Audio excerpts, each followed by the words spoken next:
সব থেকে ভালো যুদ্ধ সেটাই যা কখনো লড়াই হয়, অর্থাৎ বোঝাপড়া, সন্ধি। সব আবশ্যক পরিস্থিতিকেই শুভ করা যায়। নিজের থেকে শক্তিশালীর সাথে যিনি সন্ধি করেন তিনি বিদ্বান। নিজের সমকক্ষের সাথে যিনি সন্ধি করেন তিনি গুণবান। আর নিজের থেকে দুর্বলের সাথে যিনি সন্ধি করেন তিনি দয়াবান।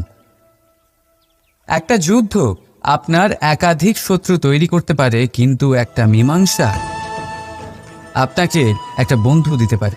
তাই হাতের মুঠো তখনই শক্ত করুন যখন যুদ্ধ এড়ানো অসম্ভব হয়ে পড়ে, নয়তো হাত বাড়িয়ে হাত মেলান। কারণ মিলনে যে সুখ, যাতনায় তা নেই। রাধা রাধা। আজ আমি আপনাদেরকে 3টি প্রশ্ন করব। তাহলে প্রথম প্রশ্ন, এমন কে আছে যার ওপর আপনি অনর্গল প্রহার করার পরেও সে হাসে আর আপনাদেরকে আনন্দ দেয়? আপনাদের উত্তর হবে ভূমি বা বৃক্ষ। দ্বিতীয় প্রশ্ন, এমন কে আছে যে আপনার কিছু না বলাতেও সব জেনে যায়, সব বুঝে যায় আর নিঃস্বার্থভাবেই আপনার সাহায্য করতে থাকে? এবার আপনাদের উত্তর হবে ভাই বা বন্ধু। আর তৃতীয় প্রশ্ন, এমন কোন ভগবান আছেন যিনি নিজে বিষ পান করে আপনাকে জীবনের অমৃত প্রদান করে? আপনি হয়তো উত্তর দেবেন মহাদেব। যদি আপনার উত্তর এইগুলি হয় তাহলে সেই উত্তর ভুল। এই সমস্ত প্রশ্নের একটাই সঠিক উত্তর আছে, আর তা হল মা। স্তন্য পান করার সময় আপনি পা দিয়ে কত তাকে মেরেছেন, কিন্তু তাও উনি হাসি মুখে আপনাকে আশীষ দিতে থেকেছেন। আপনি কিছু না বললেও উনি সব জেনে যান। আর এই জীবনের কঠিন পরিস্থিতির বিষ পান করে আপনাকে সুখের অমৃত দেন। এই জীবনে আপনি যাই করে নিন না কেন, মায়ের ঋণ কখনো পরিশোধ করতে পারবেন। যদি কিছু করতে চান তবে জীবনের আনন্দের মধ্যে, অনুভূতির মধ্যে আর ধন্যবাদের মধ্যে নিজের মাকে মনে রাখবেন। আর আমার সাথে ভালোবেসে বলবেন রাধা রাধা।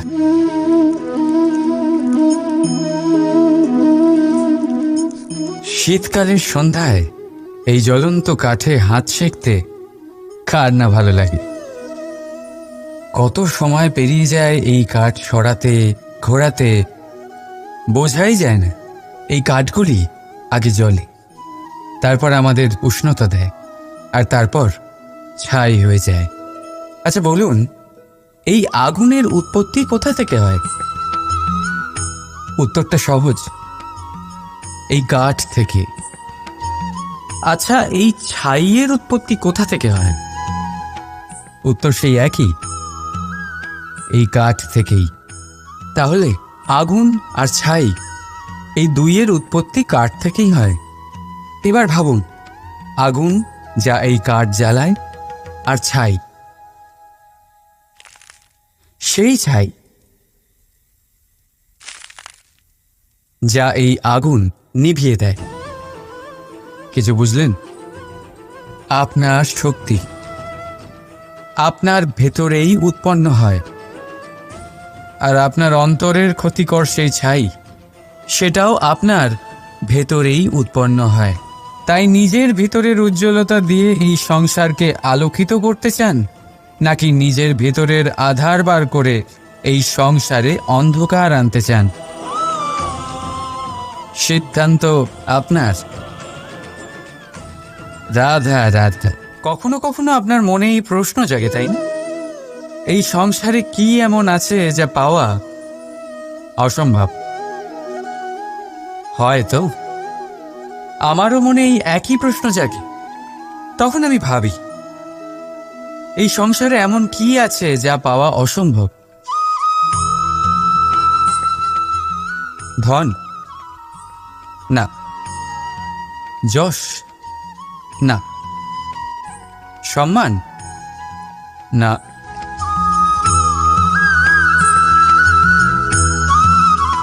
প্রেম? না।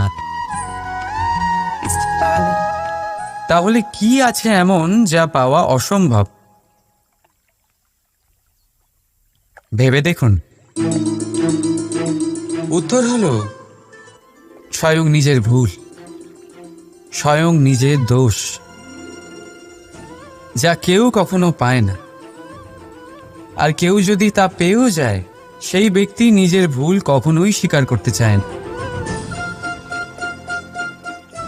কিন্তু যে ব্যক্তি নিজের ভুল স্বীকার করে, নিজের দোষ স্বীকার করে, সংসারে কোনো কিছুই পাওয়ার জন্য তার সামনে কোনো বাধাই থাকে না। তাই আত্মবিশ্বাস অবশ্যই রাখুন। চেষ্টা করুন যেন আপনার দ্বারা কোনো ভুল না হয়, কিন্তু আত্মমন্থন করুন। আর যদি আপনার কোনো ভুল হয়েও যায়, তাহলে তা স্বীকার করুন, তা শুধরে নেওয়ার চেষ্টা করুন। আপনার জীবন পরম আনন্দে ভরে যাবে। রাধা রাধা। সংসারে আপনি এমন অনেকজন পাবেন যারা আপনাকে বলবেন যে আপনার কি করা উচিত, কিন্তু তার থেকেও বেশি গুরুত্বপূর্ণ বিষয় হলো আপনার কি করা উচিত নয়। আজ আমি আপনাকে এমন 3টি বিষয় বলবো যা নিজের জীবনে আপনার করা উচিত নয়। প্রথম কথা, আনন্দে কখনো কথা দিতে নেই। আনন্দ আপনার যুক্তি হরণ করে, আর তারপর আনন্দে দেওয়া এই কথা পরবর্তীকালে গলার ফাঁস হয়ে যায়। দ্বিতীয় কথা, কখনো ক্রুদ্ধ হয়ে উত্তর দেবেন না। ক্রোধ আপনার বিবেককে লুপ্ত করে, ভবিষ্যৎ দৃষ্টিকে অন্ধ করে। কিছু মুহূর্তের জন্য জন্ম নেওয়া এই ক্রোধ আর ক্রোধজাত উত্তর ভবিষ্যতে সারা জীবন এক প্রশ্ন হয়ে দাঁড়ায়। আর তৃতীয়ত, কখনো দুঃখে সিদ্ধান্ত নেবেন না। দুঃখ আপনার ভাবনা চিন্তা করার ক্ষমতা সীমিত করে দেয়, আর দুঃখী মনে নেওয়া সিদ্ধান্ত সব সময় দুঃখই দেয়। সত্যি কথা বলতে কি, বচন, উত্তর আর সিদ্ধান্ত সব সময় জীবনে ভেবেচিন্তে নেওয়া আর দেওয়া উচিত। ভেবেচিন্তে যদি কাজ করেন, এই সংসারে কখনো কোনো সমস্যার সম্মুখীন হতে হবে না। রাধা রাধা। কখনো কখনো আপনার মনে এই প্রশ্ন নিশ্চয়ই আসে যে এই প্রেম কি, কিভাবে বোঝা যায় এই প্রেম? উত্তর বড়ই সহজ। যতক্ষণ না আপনি প্রেম করবেন, ততক্ষণ আপনি প্রেম বুঝতেই পারবেন না। যদি রত্ন হয়ে মুকুটে সজ্জিত থাকতে হয়, তাহলে হীরেকে কাটার কষ্ট অবশ্যই সহ্য করতে হবে। প্রেমের সঠিক অর্থ বুঝতে গেলে মোহকে ত্যাগ করে আত্মসমর্পণ করতেই হবে। যে প্রেম কাউকে পাওয়ার জন্য করা হয়, সেই প্রেম প্রেম নয়, তা মোহ। তাই আত্মসমর্পণ করুন নিজেকে, নিজের অহংকারকে, নিজের অস্তিত্বকে, মোহকে, আর দেখবেন আপনার প্রেম স্বয়ং আপনার সাথে থাকবে। রাধা রাধা।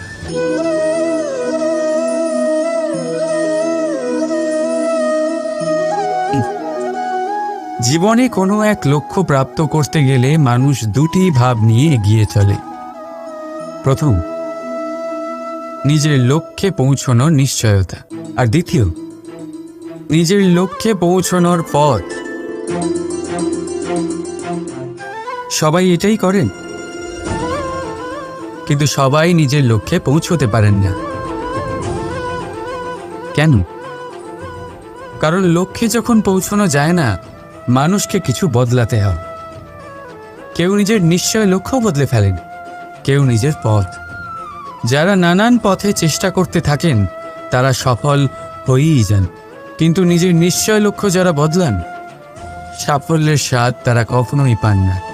তাই নিজের নিশ্চয় লক্ষ্য কখনো বদলাবেন না, কারণ নিশ্চয় লক্ষ্য হারালে পূর্ণিমার রাতেও চন্দ্রগ্রহণ দেখা যায়। নিজের নিশ্চয় লক্ষ্য বজায় রাখুন, আপনি সাফল্য অবশ্যই পাবেন। রাধা রাধা। নিজের মহলের সবচেয়ে উচ্চতায় দাঁড়ানো এক ব্যক্তি, তারও মনে একটা ভয় থাকে।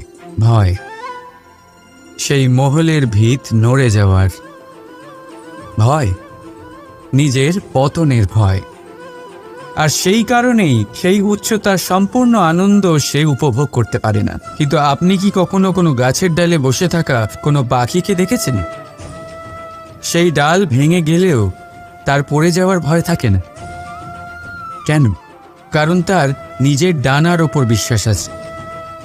ঠিক সেইভাবেই আমাদের মধ্যে বেশিরভাগ মানুষ কোনো না কোনো সাহায্য নিয়ে উচ্চতায় পৌঁছেছেন, কারোর সাহায্য নিয়ে সাফল্য অর্জন করেছেন। কিন্তু সাফল্যের আনন্দ শুধু তারাই অনুভব করতে পারেন যাদের মনে পড়ে যাওয়ার ভয় নেই। তাই কারোর সাহায্যের ওপর নয়, নিজের সামর্থ্যের ওপরে বিশ্বাস রাখুন। রাধা রাধা। বনস্পতি ফলনের জন্য আমাদের কিসের প্রয়োজন পড়ে? একটু ধরিত্রীর, একটু পরিশ্রমের, আর একটা বীজের। এবার যদি মানুষের কথা বলি, তাহলে এখানে ধরিত্রী হলো মানুষের এই জীবন, যেখানে মানুষ নিজের ইচ্ছের ফল ফুল ফলন করতে চায়। পরিশ্রম হলো আমাদের কর্ম, আর বীজ হলো আমাদের নির্বাচন।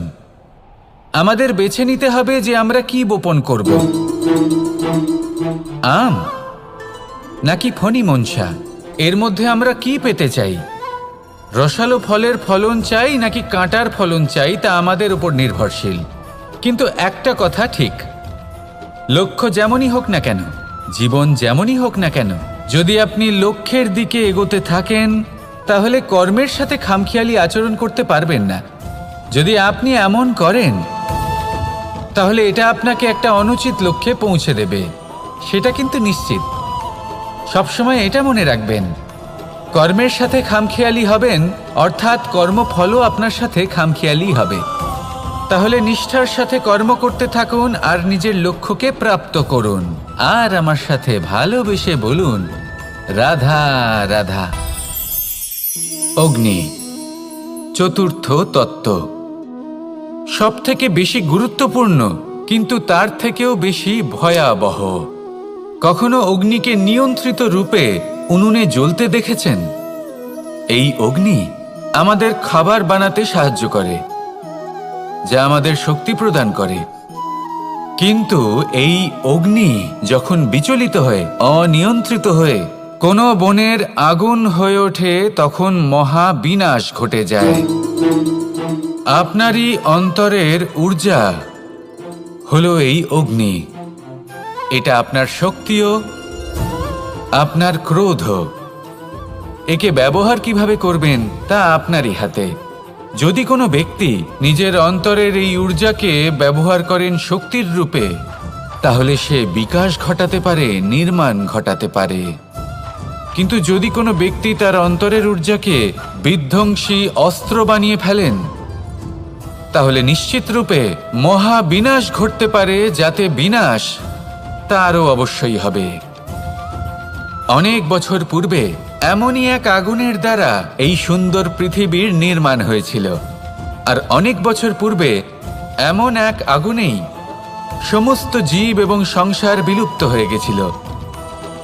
এবার আপনি আপনার অন্তরের ঊর্জা দ্বারা বিনাশ ঘটাতে চান নাকি নির্মাণ ঘটাতে চান, সেই সিদ্ধান্ত আপনারই। আসুন আমার সাথে ভালোবেসে বলুন, রাধা রাধা। কখনো কখনো এমন হয়, আমরা আমাদের বাড়ির উঠোনে বীজ বপন করি, আর তা বিকশিত হয় একটা সুন্দর বৃক্ষে। তার শাখাগুলি প্রতিবেশীর বাড়ি পর্যন্ত পৌঁছয়। ফলের বর্ষণ প্রতিবেশীর বাড়িতেও হয়ে থাকে। আর আমরা ভাবি গাছ আমরা উৎপন্ন করব আর ফল খাবেন আপনারা। এই কেমন কথা হলো? আপনাকে এই কথা বুঝতে হবে যে এসব হলো ভৌতিক বস্তু।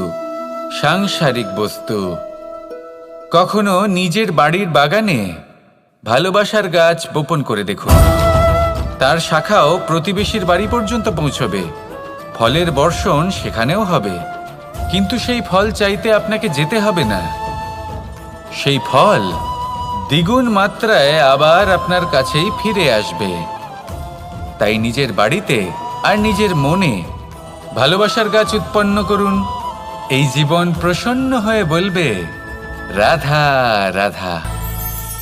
অ দিয়ে অন্ত, আ দিয়ে আরম্ভ, এই দুইয়েরই রাশি সমান। যদি আপনি মন দিয়ে দেখেন তবে দেখবেন এদের সম্পর্ক খুবই নিবিড়। কিভাবে? যখন কোনো কিছু শুরু হয় এটা নিশ্চিত হয়ে যায় যে তা সমাপ্তও হবে। আরম্ভই যদি না হয় তা সমাপ্তও হবে না। যা আরম্ভ হয়েছে তার সমাপ্তি হলো অবশ্যম্ভাবী। এটাই হলো প্রকৃতির নিয়ম, একে এড়ানো যায় না। এবার এই কথা আমরা সকলে জানি। এবার মানুষ কি ভাবে যে সমাপ্তির পরে কি হতে পারে, এর উত্তর তাদের কাছে নেই। তাদের উচিত অন্য কোনো বিষয় ভাবা যা বেশি গুরুত্বপূর্ণ। এবার মানুষ এটা জানে না যে মৃত্যুর পরে কি হতে পারে, কিন্তু এই কথা অবশ্যই জানে যে জন্ম থেকে মৃত্যু পর্যন্ত এই সময়, যাকে আমরা জীবন বলে থাকি, এই সময় আমরা কর্ম করতে পারি। এই কথা তো আমরা জানি। তাহলে এমন কি কর্ম করা যেতে পারে যা আমাদের সমাপ্তির পরও আমাদের প্রাসঙ্গিক করে রাখতে পারে, এই বিষয়ে ভাবা উচিত। যে জন্মগ্রহণ করেছে তার মৃত্যু হবেই, এটা সাধারণ বিষয়। কিন্তু ইতিহাস আজও সেই সকল মানুষজনকে স্মরণ করেন যাদের এই সংসার তাদের মৃত্যু নয়, বরং তাদের জীবনকালে যে কর্ম তারা করেছেন তার দ্বারা মনে রাখেন। সেই কর্মের কারণে এই সংসারে তাদের নাম, তাদের কর্ম, তাদের ব্যক্তিত্ব, তাদের কীর্তি অমর হয়ে থাকে এবং থাকবে। আপনার কাছে এতটা সময় নেই যতটা আপনার মনে হচ্ছে আপনার কাছে আছে। সেই জন্য যত শীঘ্র সম্ভব শ্রেষ্ঠ কর্ম করুন, যতটা পারবেন ততটা অধিক সুকর্ম করুন। এই সংসারে নিজেকে অমর করে তুলুন আপনার মৃত্যুর পরেও।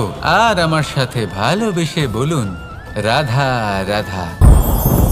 ওমা, এ কি? আমি কখন থেকে এখানে অপেক্ষা করছি, হাত পেতে দাঁড়িয়ে রয়েছি যাতে একটা ফল আমার হাতে এসে পড়ে এবং সেটা আমি খেতে পারি। কখন থেকে অপেক্ষা করছি, কিন্তু সেটা হচ্ছেই না। এবার আপনি বলবেন যে এসব কি বলছি, এ কি অদ্ভুত কথা বলছি। যদি ফল খেতে হয় তাহলে আমাকে বৃক্ষে চড়তে হবে, ফলের কাছে পৌঁছতে হবে, তবেই তো ফল পাবো। এবার এটা অত্যন্ত সহজ ব্যাপার, কিন্তু এই বিষয়টা আপনি নিজের জীবনের প্রসঙ্গে ভেবে দেখুন। লক্ষ্য কোথায় আছে আপনি জানেন, সেই লক্ষ্যে পৌঁছানোর পথ কি সেটাও আপনি জানেন, সেই পথে চলার ক্ষমতাও আপনার রয়েছে, কিন্তু তাও আপনি নিজের লক্ষ্য লাভ করতে পারছেন না। কেন? কারণ আপনি অপেক্ষা করছেন যে লক্ষ্য আপনার সামনে চলে আসবে, কিন্তু তা হয় না। লক্ষ্য সে যাই হোক না কেন, ধন হোক, প্রেম হোক, কোনো সম্মান হোক বা মোক্ষ হোক, যদি আপনি তার দিকে অগ্রসর না হন তাহলে ফল প্রাপ্তি অসম্ভব ব্যাপার, তা কোনোদিনই হবে না। সেই জন্য আপনার চোখের সামনে আপনি যদি নিজের লক্ষ্যকে দেখতে পান তাহলে উঠুন এবং সেই দিকে অগ্রসর হতে শুরু করুন। নিজের অন্তরের সকল অশুভ গুণ দূর করুন, অলসতা ত্যাগ করুন, অজ্ঞানতা ত্যাগ করে দিন এবং চলতে থাকুন। অবশ্যই মনোবাঞ্ছিত ফল লাভ করতে পারবেন। মনে রাখবেন, চলতে থাকলে তবেই লক্ষ্য প্রাপ্তি হবে। অপেক্ষার দ্বারা শুধুমাত্র মৃত্যু লাভ হবে। আসুন আমার সাথে ভালোবেসে বলুন, রাধা রাধা। পাখি কখন জন্ম নেয়, কখন উড়তে শেখে, কখন বাসা বানাতে শেখে, কখন নিজের মৃত্যু লাভ করে, এসব আমাদের মধ্যে কেউ জানি না। কিন্তু পাখি একটা কথা খুব ভালো করে জানে, যে এই সংসারে ও যা কিছুই করুক না কেন, এই সংসারের ওকে নিয়ে কিচ্ছু যায় আসে না। এবার আমরা কি করি? কোনো কাজ করার আগে আমরা এটা ভাবি যে এই সংসার যদি আমাকে দেখে ফেলে তাহলে কে জানে এই সংসার কি ভাববে, আমার প্রতিচ্ছবি কেমন তৈরি হবে কে জানে, কে জানে কি হবে আদি ইত্যাদি। এই সব ভাবনায় আমরা মগ্ন হয়ে যাই। কিছুটা এমনভাবে মগ্ন হই যে বর্তমানের কর্মের এই জীবনের যাত্রাপথে সেই সময়ের আনন্দ উপভোগ করতে ভুলে যাই। এবার দেখুন একটা পাখি কি করে, ও ওর কর্ম হলো গান গেয়ে চলা। ওই পাখি গেয়ে চলে, কেউ ওর গান শুনুক বা না শুনুক, কেউ আদৌ শুনছে কিনা সেই বিষয়টা নিয়ে সেই পাখির কিছুই যায় আসে না। সেই পাখি নিজের কর্ম করতে থাকে। হয়তো সেই জন্যই আপনি কখনো কোনো পাখিকে কাঁদতে দেখবেন না। এরকমই আপনাকে নিজেকে গড়ে তুলতে হবে। প্রথমে নিজেকে জিজ্ঞেস করুন, এই যে কর্ম আমি করতে চলেছি সেটা কি উচিত? যদি আপনার মনে হয় সেটা উচিত, তাহলে সেটা প্রমাণ করুন। এটা ভাববেন না যে এই সংসার কি ভাববে। আসুন আর আমার সাথে ভালোবেসে বলুন, রাধা রাধা। সব থেকে ভালো যুদ্ধ সেটাই যা কখনো লড়াই হয়নি, অর্থাৎ বোঝাপড়া, সন্ধি। সব আবশ্যক পরিস্থিতিকেই শুভ করা যায়। নিজের থেকে শক্তিশালীর সাথে যিনি সন্ধি করেন তিনি বিদ্বান। নিজের সমকক্ষের সাথে যিনি সন্ধি করেন তিনি গুণবান। আর নিজের থেকে দুর্বলের সাথে যিনি সন্ধি করেন তিনি দয়াবান। একটা যুদ্ধ আপনার একাধিক শত্রু তৈরি করতে পারে, কিন্তু একটা মীমাংসা আপনাকে একটা বন্ধু দিতে পারে। তাই হাতের মুঠো তখনই শক্ত করুন যখন যুদ্ধ এড়ানো অসম্ভব হয়ে পড়ে। নয়তো হাত বাড়িয়ে হাত মেলান, কারণ মিলনে যে সুখ যাতনায় তা নেই। রাধা রাধা। আজ আমি আপনাদেরকে 3টি প্রশ্ন করব। তাহলে প্রথম প্রশ্ন, এমন কে আছে যার ওপর আপনি অনর্গল প্রহার করার পরেও সে হাসে আর আপনাদেরকে আনন্দ দেয়? আপনাদের উত্তর হবে ভূমি বা বৃক্ষ। দ্বিতীয় প্রশ্ন, এমন কে আছে যে আপনার কিছু না বলাতেও সব জেনে যায়, সব বুঝে যায় আর নিঃস্বার্থভাবেই আপনার সাহায্য করতে থাকে? এবার আপনাদের উত্তর হবে ভাই বা বন্ধু। আর তৃতীয় প্রশ্ন, এমন কোন ভগবান আছেন যিনি নিজে বিষ পান করে আপনাকে জীবনের অমৃত প্রদান করে? আপনি হয়তো উত্তর দেবেন মহাদেব। যদি আপনার উত্তর এইগুলি হয় তাহলে সেই উত্তর ভুল। এই সমস্ত প্রশ্নের একটাই সঠিক উত্তর আছে, আর তা হল মা। স্তন্য পান করার সময় আপনি পা দিয়ে কত তাকে মেরেছেন, কিন্তু তাও উনি হাসি মুখে আপনাকে আশীষ দিতে থেকেছেন। আপনি কিছু না বললেও উনি সব জেনে যান। আর এই জীবনের কঠিন পরিস্থিতির বিষ পান করে আপনাকে সুখের অমৃত দেন। এই জীবনে আপনি যাই করে নিন না কেন, মায়ের ঋণ কখনো পরিশোধ করতে পারবেন। যদি কিছু করতে চান তবে জীবনের আনন্দের মধ্যে, অনুভূতির মধ্যে আর ধন্যবাদের মধ্যে নিজের মাকে মনে রাখবেন। আর আমার সাথে ভালোবেসে বলবেন, রাধা রাধা।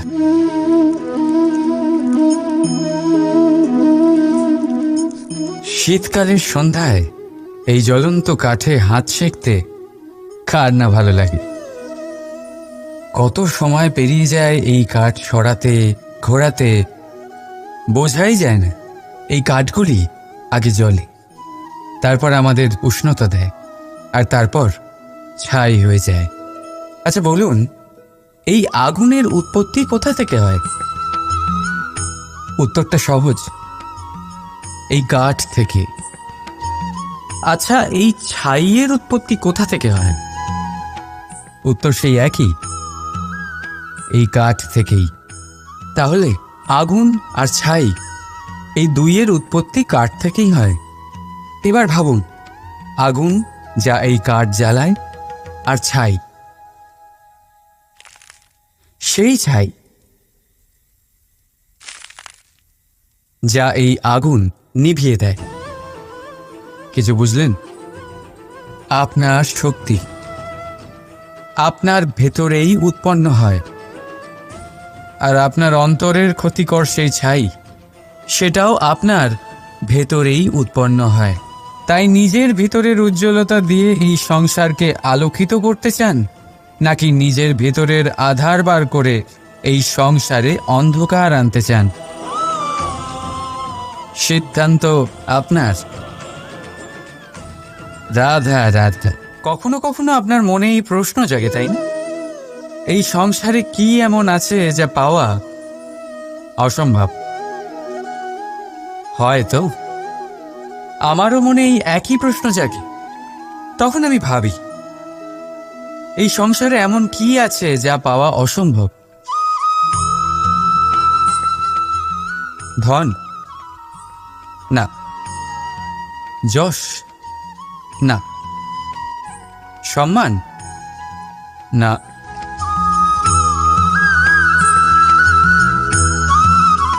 প্রেম? না। তাহলে কি আছে এমন যা পাওয়া অসম্ভব? ভেবে দেখুন। উত্তর হলো স্বয়ং নিজের ভুল, স্বয়ং নিজের দোষ, যা কেউ কখনো পায় না। আর কেউ যদি তা পেয়েও যায়, সেই ব্যক্তি নিজের ভুল কখনোই স্বীকার করতে চায় না। কিন্তু যে ব্যক্তি নিজের ভুল স্বীকার করে, নিজের দোষ স্বীকার করে, সংসারে কোনো কিছুই পাওয়ার জন্য তার সামনে কোনো বাধাই থাকে না। তাই আত্মবিশ্বাস অবশ্যই রাখুন। চেষ্টা করুন যেন আপনার দ্বারা কোনো ভুল না হয়, কিন্তু আত্মমন্থন করুন। আর যদি আপনার কোনো ভুল হয়েও যায়, তাহলে তা স্বীকার করুন, তা শুধরে নেওয়ার চেষ্টা করুন। আপনার জীবন পরম আনন্দে ভরে যাবে। রাধা রাধা। সংসারে আপনি এমন অনেকজন পাবেন যারা আপনাকে বলবেন যে আপনার কি করা উচিত, কিন্তু তার থেকেও বেশি গুরুত্বপূর্ণ বিষয় হলো আপনার কি করা উচিত নয়। আজ আমি আপনাকে এমন 3টি বিষয় বলবো যা নিজের জীবনে আপনার করা উচিত নয়। প্রথম কথা, আনন্দে কখনো কথা দিতে নেই। আনন্দ আপনার যুক্তি হরণ করে, আর তারপর আনন্দে দেওয়া এই কথা পরবর্তীকালে গলার ফাঁস হয়ে যায়। দ্বিতীয় কথা, কখনো ক্রুদ্ধ হয়ে উত্তর দেবেন না। ক্রোধ আপনার বিবেককে লুপ্ত করে, ভবিষ্যৎ দৃষ্টিকে অন্ধ করে। কিছু মুহূর্তের জন্য জন্ম নেওয়া এই ক্রোধ আর ক্রোধজাত উত্তর ভবিষ্যতে সারা জীবন এক প্রশ্ন হয়ে দাঁড়ায়। আর তৃতীয়ত, কখনো দুঃখে সিদ্ধান্ত নেবেন না।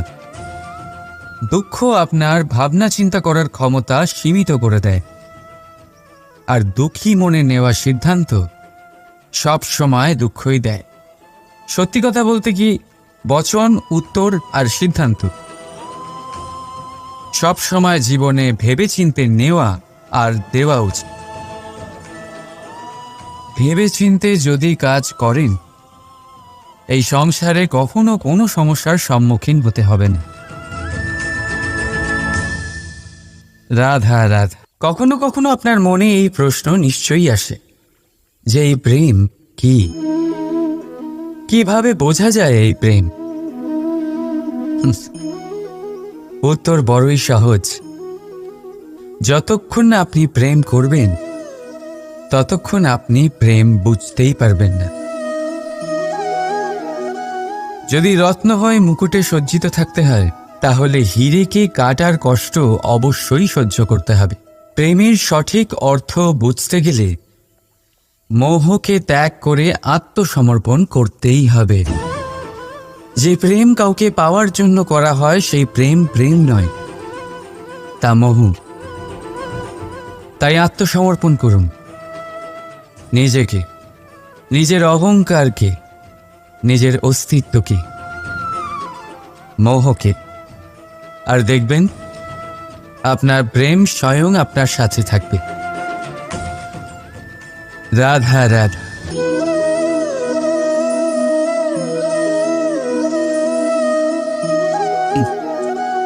জীবনে কোনো এক লক্ষ্য প্রাপ্ত করতে গেলে মানুষ দুটি ভাব নিয়ে এগিয়ে চলে। প্রথম, নিজের লক্ষ্যে পৌঁছানোর নিশ্চয়তা, আর দ্বিতীয়, নিজের লক্ষ্যে পৌঁছানোর পথ। সবাই এটাই করেন, কিন্তু সবাই নিজের লক্ষ্যে পৌঁছতে পারেন না। কেন? কারণ লক্ষ্যে যখন পৌঁছানো যায় না, মানুষকে কিছু বদলাতে হয়। কেউ নিজের নিশ্চয় লক্ষ্য বদলে ফেলেন, কেউ নিজের পথ। যারা নানান পথে চেষ্টা করতে থাকেন তারা সফল হয়েই যান, কিন্তু নিজের নিশ্চয় লক্ষ্য যারা বদলান, সাফল্যের স্বাদ তারা কখনোই পান না। তাই নিজের নিশ্চয় লক্ষ্য কখনো বদলাবেন না, কারণ নিশ্চয় লক্ষ্য হারালে পূর্ণিমার রাতেও চন্দ্রগ্রহণ দেখা যায়। নিজের নিশ্চয় লক্ষ্য বজায় রাখুন, আপনি সাফল্য অবশ্যই পাবেন। রাধা রাধা। নিজের মহলের সবচেয়ে উচ্চতায় দাঁড়ানো এক ব্যক্তি, তারও মনে একটা ভয় থাকে। ভয়, সেই মহলের ভিত নড়ে যাওয়ার ভয়, নিজের পতনের ভয়। আর সেই কারণেই সেই উচ্চতার সম্পূর্ণ আনন্দ সে উপভোগ করতে পারে না। কিন্তু আপনি কি কখনো কোনো গাছের ডালে বসে থাকা কোনো পাখিকে দেখেছেন? সেই ডাল ভেঙে গেলেও তার পড়ে যাওয়ার ভয় থাকে না। কেন? কারণ তার নিজের ডানার ওপর বিশ্বাস আছে। ঠিক সেইভাবেই আমাদের মধ্যে বেশিরভাগ মানুষ কোনো না কোনো সাহায্য নিয়ে উচ্চতায় পৌঁছেছেন, কারোর সাহায্য নিয়ে সাফল্য অর্জন করেছেন। কিন্তু সাফল্যের আনন্দ শুধু তারাই অনুভব করতে পারেন যাদের মনে পড়ে যাওয়ার ভয় নেই। তাই কারোর সাহায্যের ওপর নয়, নিজের সামর্থ্যের ওপরে বিশ্বাস রাখুন। রাধা রাধা। বনস্পতি ফলনের জন্য আমাদের কিসের প্রয়োজন পড়ে? একটু ধরিত্রীর, একটু পরিশ্রমের, আর একটা বীজের। এবার যদি মানুষের কথা বলি, তাহলে এখানে ধরিত্রী হলো মানুষের এই জীবন, যেখানে মানুষ নিজের ইচ্ছের ফল ফুল ফলন করতে চায়। পরিশ্রম হলো আমাদের কর্ম, আর বীজ হলো আমাদের নির্বাচন। আমাদের বেছে নিতে হবে যে আমরা কি বপন করব, আম নাকি ফণি মনসা। এর মধ্যে আমরা কি পেতে চাই? রসালো ফলের ফলন চাই নাকি কাঁটার ফলন চাই, তা আমাদের উপর নির্ভরশীল। কিন্তু একটা কথা ঠিক, লক্ষ্য যেমনই হোক না কেন, জীবন যেমনই হোক না কেন, যদি আপনি লক্ষ্যের দিকে এগোতে থাকেন, তাহলে কর্মের সাথে খামখেয়ালি আচরণ করতে পারবেন না। যদি আপনি এমন করেন, তাহলে এটা আপনাকে একটা অনুচিত লক্ষ্যে পৌঁছে দেবে, সেটা কিন্তু নিশ্চিত। সবসময় এটা মনে রাখবেন, কর্মের সাথে খামখেয়ালি হবেন, অর্থাৎ কর্মফলও আপনার সাথে খামখেয়ালি হবে।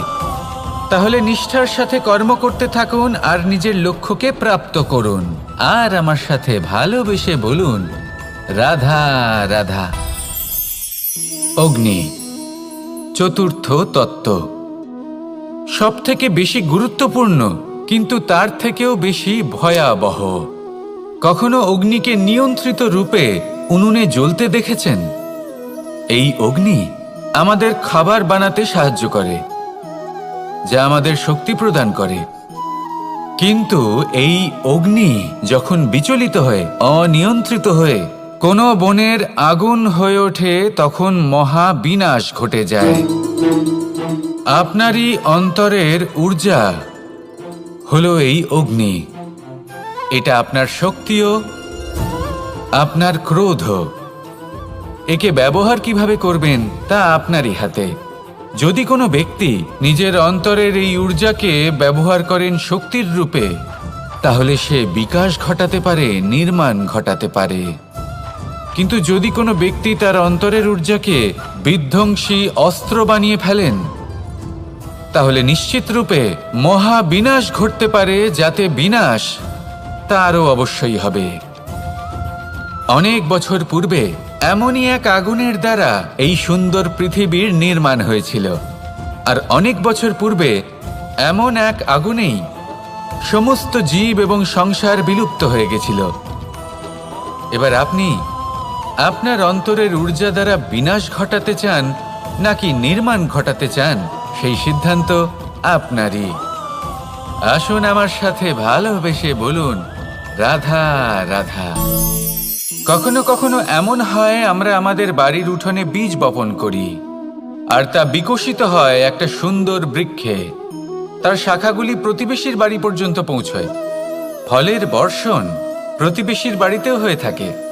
আর আমরা ভাবি গাছ আমরা উৎপন্ন করব আর ফল খাবেন আপনারা। এই কেমন কথা হলো? আপনাকে এই কথা বুঝতে হবে যে এসব হলো ভৌতিক বস্তু, সাংসারিক বস্তু। কখনো নিজের বাড়ির বাগানে ভালোবাসার গাছ বপন করে দেখুন। তার শাখাও প্রতিবেশীর বাড়ি পর্যন্ত পৌঁছবে, ফলের বর্ষণ সেখানেও হবে। কিন্তু সেই ফল চাইতে আপনাকে যেতে হবে না, সেই ফল দ্বিগুণ মাত্রায় আবার আপনার কাছেই ফিরে আসবে। তাই নিজের বাড়িতে আর নিজের মনে ভালোবাসার গাছ উৎপন্ন করুন। এই জীবন প্রসন্ন হয়ে বলবে, রাধা রাধা।